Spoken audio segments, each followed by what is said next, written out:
one of the ways to boycott, the long waiting hours, ringing 25 times a day might be. Hello, welcome to today's video. Again, on this site, we share information that help people who are settling into the UK for the first time, or they've been here for a while, but they are cogent information that they need to know. So today, bring an exciting one, which is talking with a GP.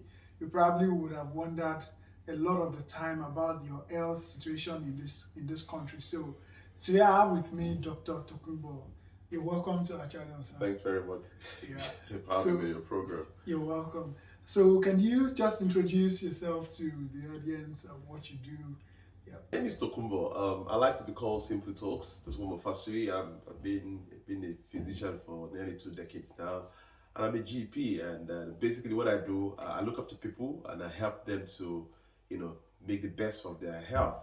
That's what I do. On the side, I also run a website, a coaching program designed for entrepreneurs, and basically is to help them to maximize their wealth by looking after their health. So that's about me really in a nutshell.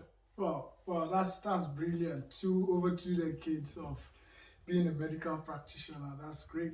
So let's get into some Q&A here. The first point here is, can a person on visitor's visa get healthcare service? If yes, are there limits? Oh, that's a very interesting question. But if I may, I might just want to backtrack a bit to let people understand, Sure. What is about being a visitor in the UK. Now, in the UK, we have the NHS, that's the National Health Service, and one of the principles of the NHS service to ensure that at the point of care, people can access health free of charge, so that you don't have to pay directly. And that's quite different from where a lot of people are coming from, particularly in Africa, whereby you pay at the point of service. So coming down to your question about being a visitor, as a visitor, yes, when you're coming to the UK, you may have to pay. But if I may say this, now, because the NHS is free at the point of service, it doesn't necessarily mean that it costs nothing, it costs something. But as a visitor, there are certain services that you're entitled to, as a visitor in the UK. So take, for instance, emergency services. So if you need to go to the A&E, for emergencies, so for life-threatening issues, so maybe somebody's having a heart attack or somebody's been involved in an accident, if you go to the A&E, that is going to be free. Also, treatment for problems like infectious diseases like tuberculosis, HIV, they are free.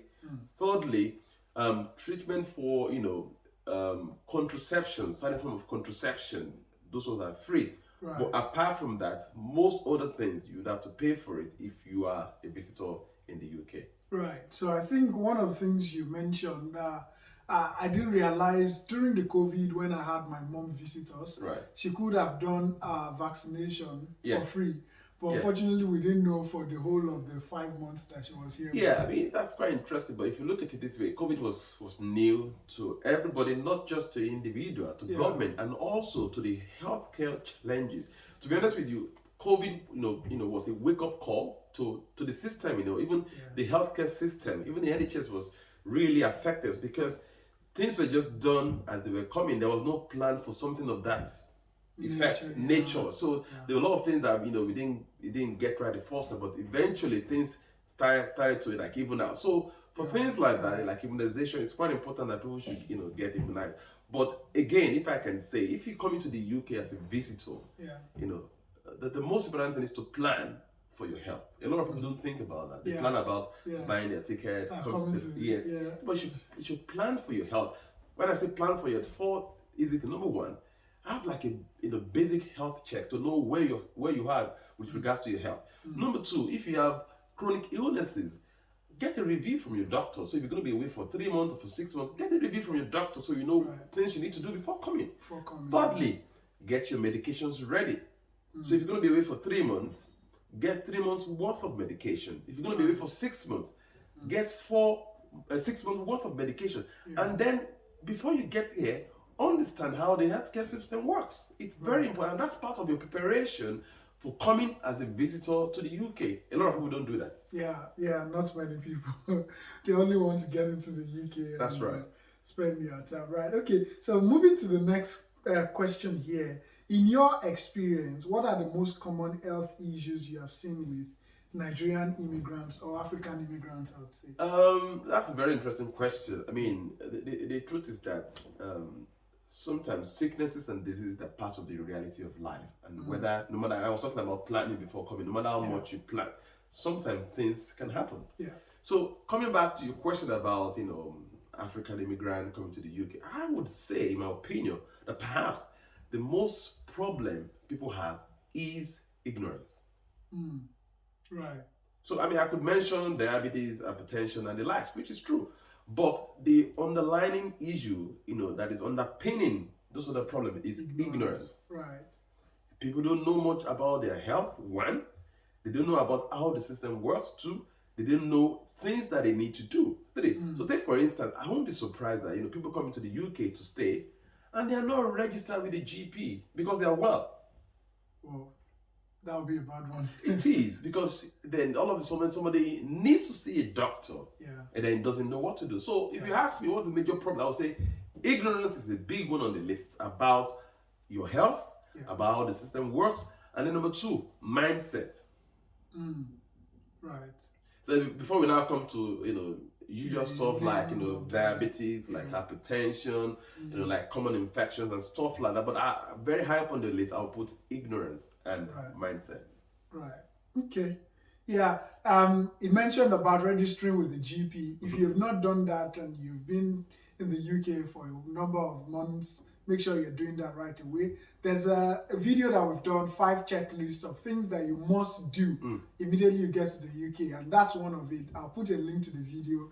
Please make sure you check it out. Yeah. The next question here is orientation or mindset. Do you think should change for Africans living in the UK? Again, that's also just a follow up on what you just asked me. I think the first one is about challenging ignorance. People need to change their mindset about their health. Number one, you have to realize that you've got just one body to live in.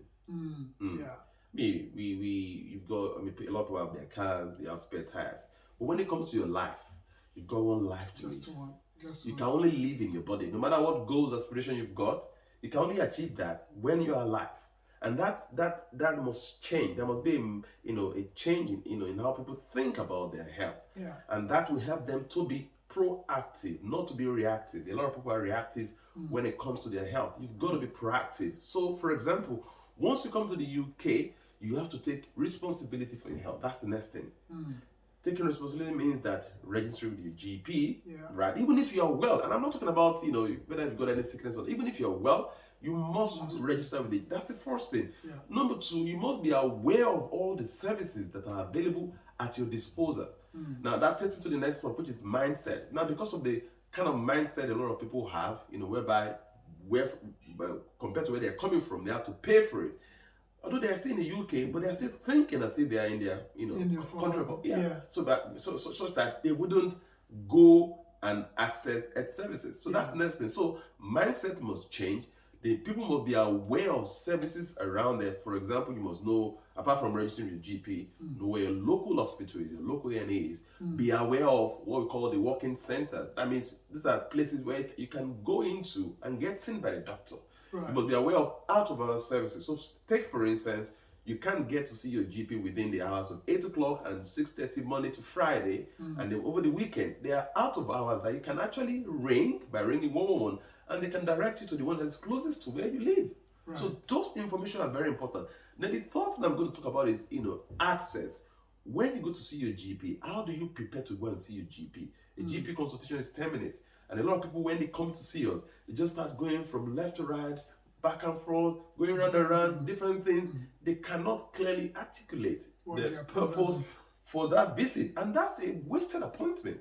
So those are the kind of things people need to look into when you're going to see your GP. Clearly articulate the reason why you're coming to see your GP so you can make the best out of it. Right. Yeah, I think that's a very significant one to know. And the one of the mindset where, where we're coming from, we mostly pay for the health service, and then because of that, you don't get to go to the hospital. So that brings me to this point about, is it possible to use private healthcare service rather than wait for the NHS? as beautiful and glorious as the NHS is, we know that there are challenges. Yeah. And to be honest with you, there are no perfect healthcare system. There are no perfect, but to be honest with you, the NHS is fantastic in terms of, how it's been operated and all that. So coming to your question about, private healthcare services, yes, there's a place for, private healthcare services, but as a visitor, depending on the type of, visa you're on, Yeah. whether or not you use private healthcare, there's a health surcharge that you must pay for. Yeah. So that unless if you're staying for less than 6 months, yes, that doesn't apply to you. But if you're a visitor and you want to access the private healthcare, why not? There are lots of it. It's just like it's pretty much similar to what we have back home in Nigeria, where you can just go to any private hospital of your choice. So you can look it up. There are quite a number of outfit out there that you can look up and sign up to and you can pay regularly for. The good thing about them is that you can get in within days rather than having to wait for sometimes for weeks. Yeah. So that's the I've had to use private healthcare before, and it's just like shopping around, looking for who can do what you want, giving them a ring. Yeah. And that's it really. Yeah. And just by the side, I heard that a GP also has a GP. Is that right? A GP is a human being. I've got my GP. Yeah, I've got my GP, and because my health is very important to me, so I have my GP. I can ring them because legally, actually, as a medical practitioner in the UK, you're not allowed to treat yourself. You're not allowed to treat your family members because obviously your emotions are going to come into play, and that affects your judgment and all of that. So it's not allowed for you to treat yourself as a doctor. You've got to go and see your own GP. Right. So for a GP to have a GP, then you also must. You don't have any excuse. You don't have an excuse. You don't have an excuse. Okay, so I'll come to this final one. As a GP and entrepreneur, you mentioned about having something you do on Simply Health and Wealth. Yeah. So as a GP and entrepreneur, how do you navigate both roles? Because we have people who come to the UK and they get to do quite a number of jobs as well. Sure. Some are doing the 9 to 5 as well as some other things by the side. So how do you navigate both roles? Then I'll come to the other point. Right. I think the first thing to say is that if you look at people generally, there are two main things in the life of. If I want to divide, people's aspiration into two. One is about their health, and the other one is about their wealth. Yeah. Okay. And I tell people that they are not mutually exclusive. It's not your health or your wealth. It's possible for you to have your health and to have your wealth. Together. And to be honest with you, the best form of wealth is actually your health. Yeah. Your health is your most important asset. Okay, that's why people must see it like that. So for me, as a GP, my health is very important. But at the same time, by virtue of what I do, I see a lot of people that they put so much time, effort, resources into building their wealth, and they ignore their health. And then after so many months, so many years, then after they have acquired the wealth, they're not trying to use the wealth to get back their health, which you don't wonder what's the true meaning of that. What's the reason for that? So. For me as a GP, on the one hand, I help people to ensure that they live a healthy life.